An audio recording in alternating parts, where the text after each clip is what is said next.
નમસ્કાર, આપ જોઈ રહ્યા છો સ્પાર્ક ટુડે ન્યૂઝ। નંદેસરીમાં કેમિકલ માફિયા બેફામ બન્યા હોય તેવું લાગી રહ્યું છે।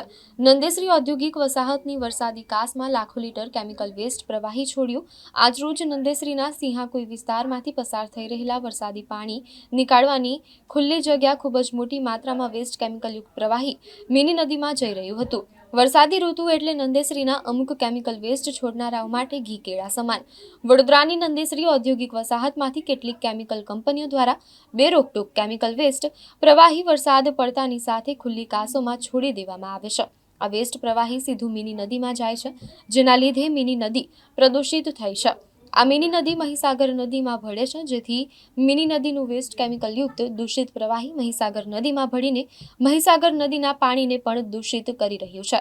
વારંવાર વરસાદી ઋતુમાં પોલ્યુશન કંટ્રોલ બોર્ડને કેમિકલયુક્ત પ્રવાહી છોડવાની ફરિયાદો મળતી હોય છે, પરંતુ અત્યાર સુધી કોઈ ચોક્કસ નિવારણ નથી આવ્યું। આ કેમિકલયુક્ત પ્રવાહીના લીધે સ્થાનિકોના પશુઓને પણ નુકસાન થઈ રહ્યું છે અને ઘાસચારો પણ આ પાણીથી બળી જાય છે।